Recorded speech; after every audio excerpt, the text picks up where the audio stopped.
This is your ultimate guide for Estella in Destiny Rising. Gonna be going over all of her relic abilities, what are her different talents, and some of the artifacts that you guys should be using, so that way you guys know whether or not you want to dump your materials into Estella. Is she worth it? That's what we're gonna be going over in today's video, so let's get into it.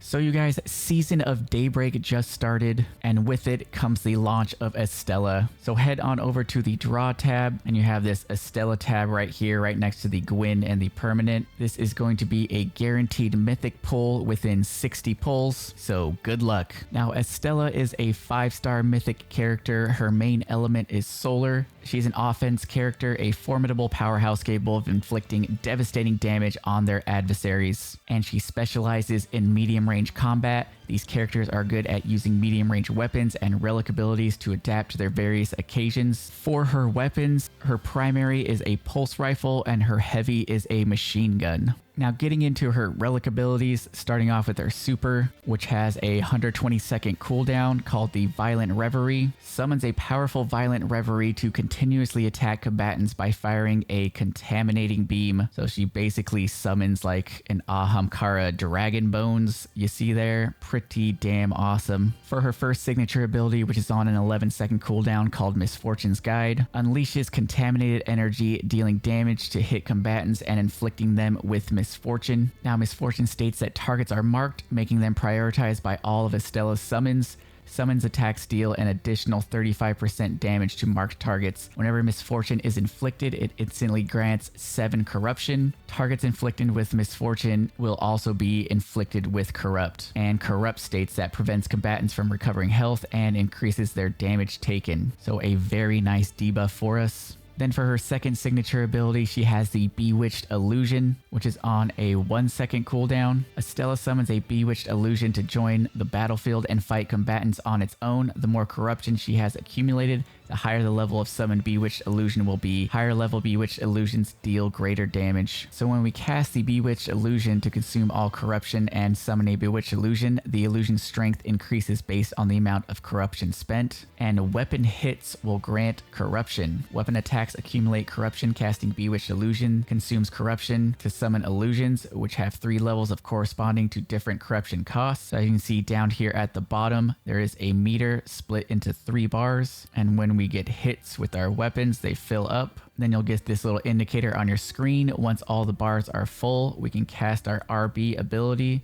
to cast the Bewitched Illusion.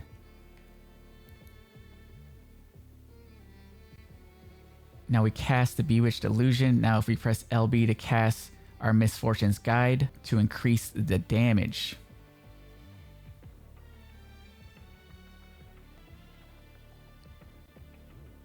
So we've got our meter full, all 3 levels of it. We're going to target this servitor. And then we're going to summon our buddy here to destroy it. And it does look like we can have multiple summons on the field. I got one over there, and I got one over here. And there is a third one. So it looks like we can have multiple summons on the field at once to optimize that damage. So now let's take a closer look at some of her weapon mastery. She has the Distorted Desires. When the Distorted Desires is active, every 11th attack on combatants inflicted with misfortunes will result in an accident, dealing additional damage and generating corruption. So we're going to cast our Misfortune's Guide over here at this heavy shank. And then hold RT to constantly fire at enemies. And as you can see, the target kind of staggered there for a second. So now we cast our Misfortune's Guide.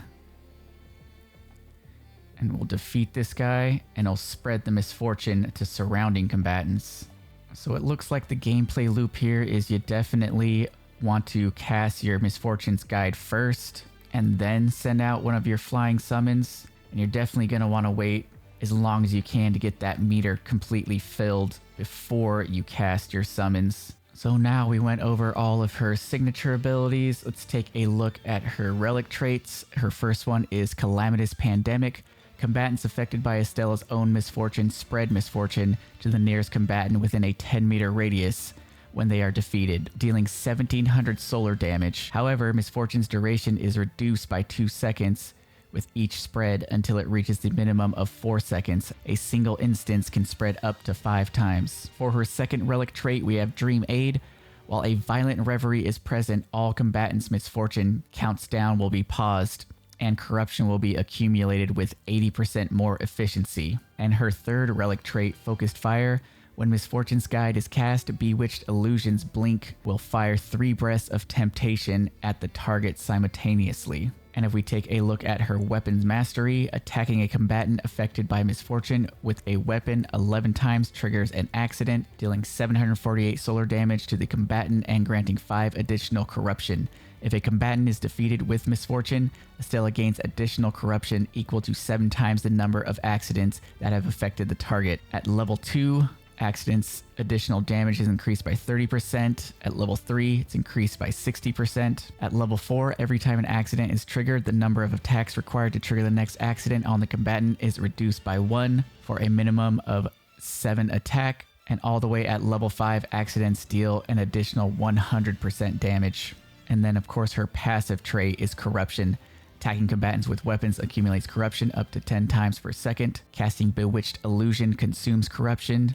This ability cannot be cast without sufficient energy. Now let's take a look at her talent tree. Her first talent is Battle for Battle. When Estella or her summons attack targets inflicted with misfortune, they will recover health equal to initial damage dealt times 34% or 1019% respectively. So right off the bat, her first talent is huge, which is making me think it's definitely worth it already to get multiple copies of Estella. Her second talent, Overflowing Calamity, when a Bewitched Illusion expires or is replaced, it gains the Sacrifice ability, charging at the nearest combatant and exploding. This explosion has a 6-meter radius and deals 799, 1916, or 3,194 solar damage based on the illusion's level. So that's just a ton of extra damage right there. Talent number 3, Manifested Support, increases Bewitched Illusion's max duration to 42 seconds. Talent number 4, Depend Misfortune. The additional damage Estella summons deals to combatants inflicted with misfortune is increased to 50%. Her fifth talent, Soul Soothing, Estella's summons now deal 20% extra damage. And her sixth talent, Corrupting Influence, Estella recovers 2 corruption per second while in combat and 4 per second while out of combat. The base corruption granted by triggering accident is increased to 10%. The base corruption granted by triggering accident is increased to 10. And once you fully level her up, you will get this dynamic avatar preview. Look at those eyes. Now for the artifacts, I am using Nourishing Pact, a summon artifact, which states that summoning restores 9% health. Gonna be doing a lot of summoning on her, so this seems like a no-brainer for me. Then we also have Binging Planetismal. Dealing damage with signature abilities restores health equal to 9.9% of the damage dealt. Going to be casting a lot of signature abilities, so this will just help keep us alive. Then we also have Bellicose Pact, another summon artifact, which states that the wielder's summons deal plus 16.65% damage. And then we have Responsive Pact, another summon artifact. Casting signature abilities grants summons plus 18% attack damage for 6 seconds. So we got plus 18 summon damage here, plus 16 with this one here. And then if you unlock talent number 5, that's another plus 20 to summons damage. With all that damage combined, I mean, you're not even gonna have to shoot your weapons. You can just summon stuff on the field to do it for you and take out those combatants. Destiny Rising also suggests that you do these perks for movement, and they have the Rapid Fire Specialist right here. That's mainly going to boost your weapons. But I gotta say, I am really digging the summon ones to just boost the abilities here. And my friends, that is going to do it for the ultimate beginner's guide on Estella. Everything you guys need to know to get started with her. Let me know down in the comments if you guys got lucky and you got multiple copies of her. And also let me know who's going to win in a fight, Estella or Gwyn. I think that's a pretty close matchup if you ask me. If you guys are new around the channel, don't forget to subscribe, leave a like if you found this helpful, and I'll catch you guys around the channel.